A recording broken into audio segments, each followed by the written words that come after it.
Curhatan Wakil Bupati Blora Sri Setiorini soal jalan rusak di Jalan Randu Belatung Cepu dijawab Gubernur Jawa Tengah Ahmad Lutfi. Lutfi menjawab laporan jalan rusak viral itu harus dimitigasi, dilakukan pengecekan, disesuaikan dengan kemampuan. Cuman yang viral satu Bapak ini, Jalan Cepu, Randu Belatung Cepu. Jadi begini. Viral itu harus dimitigasi. Satu, dilakukan pengecekan, dua, disesuaikan dengan kemampuan. Dulu pernah ada salah satu bupati wilayah Sragen, lurah itu gopak nih gue apa? Jalan sing bolong. Katanya, itu kenapa viral? Itu lurahmu gulung kuping ini gue jalan berlubang. Dan kalau jalan itu saya bangun, itu tidak ada manfaatnya dan biayanya besar sekali. Saya lebih mengutamakan jalan yang sini karena di sini adalah menguntungkan bagi masyarakat, bagi pertumbuhan ekonomi. Nah, makanya yang bisa memanage, yang tahu wilayah adalah para bupati, wali kota dan dinasnya. Harus mempunyai skala prioritas. Karena dengan keterbatasan fiskal dan tekanan fiskal di tempat kita harus bisa mensiasati yang semacam itu. Kalau kita sebagai pejabat publik viral biasa, nggak viral jangan jadi pejabat publik. Gitu. Tetapi bagaimana kita harus lebih rajin untuk bisa memitigasi daripada problem jalan di wilayah kita. Dan problemnya sama semua. Yang lebih utama masyarakat tidak pernah tahu bahwa itu jalannya siapa, prinsip jalan udah mulus. Nah itu harus kita rangkul, kita reduksi mereka, perlu apa, kita kasih pengertian dia, dan lain sebagainya. Jelas Bu? Siap, Pak. Sudah masuk IDT? Siap. Namun di tengah hujatan ternyata anggaran perbaikan di Jalan Cepu Randu Belatung sudah disiapkan.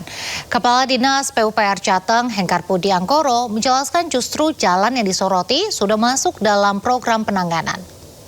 Penanganan ruas jalan yang kemarin di Cepu Randu Belatung. Semuanya setelah selesai mereka melakukan aksi itu, langsung kita lakukan perkerasan dengan melakukan pemadatan dari material yang mereka kirim. Sudah kita lakukan, kemarin kita menggunakan baby roller dan juga menggunakan stamper. Dan itu semua sebenarnya alokasi yang ada di kami, ini ada kurang lebih sekitar 5,276 miliar. Kemudian berikutnya juga untuk pada ruas yang sama, ada 3 ruas jalan yang berada di Blora sana. Ini nantinya akan kita usulkan ke Impres Jalan Daerah. Jadi masuk ke IJD, mudah-mudahan semuanya nanti dapat terlaksana dengan baik. Jadi di Kabupaten Blora ini sebenarnya sejak tahun 2025 sampai dengan 2026 ini juga alokasinya sudah sangat besar. Kalau kita lihat panjang status jalan di Provinsi Jawa Tengah ini kan ada 2.440,12 km. Nah ini sedangkan untuk penanganan di Blora sendiri ini sampai dengan posisi yang kemarin ini sudah ditangani untuk ruas jalan sepanjang 45,3 km. Jadi sebenarnya angka itu adalah suatu angka yang sangat relatif sangat besar. Termasuk alokasi yang sudah masuk di Kabupaten Blora ini totalnya ada 45,86 miliar. Mudah-mudahan nanti semuanya dapat realisasi dengan baik. Di saat Gubernur Jawa Tengah meminta ada pemilahan prioritas pembangunan jalan, sementara Gubernur Shirley Coanda justru langsung menurunkan tim survei pembangunan jembatan saat mendapat keluhan dari seorang anak di media sosial. Inilah pemirsa keluhan seorang anak perempuan yang memperlihatkan keterbatasan infrastruktur di daerahnya Desa Nyonyivi, Kecamatan Bacan Timur, Kabupaten Halmahera Selatan, Provinsi Maluku Utara. Keluhan ini disampaikan di media sosial hingga membuat banyak anak tak bisa sekolah ketika dihantam banjir. Meski hanya di medsos, Gubernur Maluku Utara menanggapinya di kolom komentar dan langsung bergegas mengirim tim survei.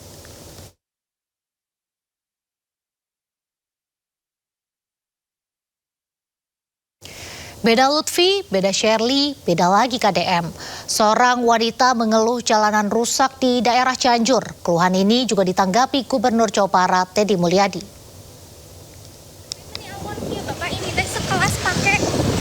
Seperti inilah keluhan seorang warga Cianjur saat naik sepeda motor dan mengalami lintasan jalan rusak di Jalan Cikidang, kawasan Leles, Kabupaten Cianjur.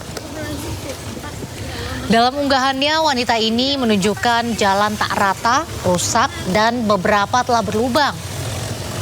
Meskipun ini masuk ranah kabupaten dan bukan jalan provinsi, KDM membalas keluhan warga ini. Bapak ini teh sekelas pakai motor NMAX ya, pakai NMAX aja udah. Teteh yang cantik, terima kasih ya sudah menginformasikan jalan yang bergelombang.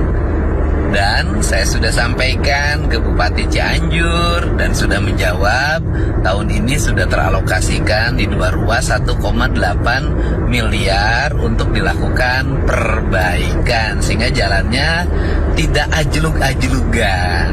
Atur nuhun Teteh, hati-hati di jalan. Dan kenapa juga atuh harus berpisah segala, ngikutin aku aja.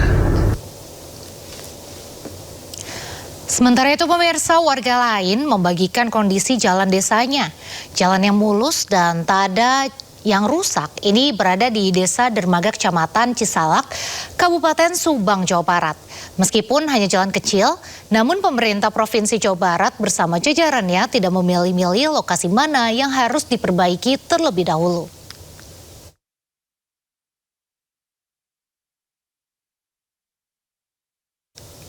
Pemirsa, seluruh korban tewas akibat ledakan bom peninggalan Perang Dunia II di Kabupaten Biak Numfor, Papua telah dimakamkan. Kelimanya dimakamkan dalam satu liang lahat. Satu persatu peti jenazah korban ledakan bom dibawa ke pemakaman umum Inggiri, Distrik Biak Kota, Biak Numfor. Isak tangis pecah saat 5 korban dimakamkan dalam satu liang lahat. Prosesi pemakaman dihadiri kerabat, tokoh masyarakat, serta warga yang turut menyampaikan bela sungkawa. Sebelum dimakamkan, jenazah para korban sempat dievakuasi ke rumah sakit untuk proses identifikasi.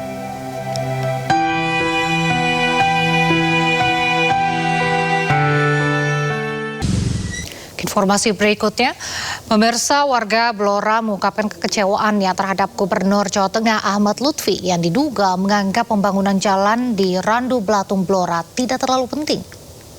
Gubernurnya jawabannya dalannya ora penting. Ora penting, ora bermanfaat. Dipadakno karo Sragen. Loh, Sragen bayar pajak, Blora yang bayar pajak. Padha bayar pajak kabeh. Dalan bosok ngopeni lakoni lho, kuwi lho kata-katane mas-mase wis jojis. Bener kata-katane.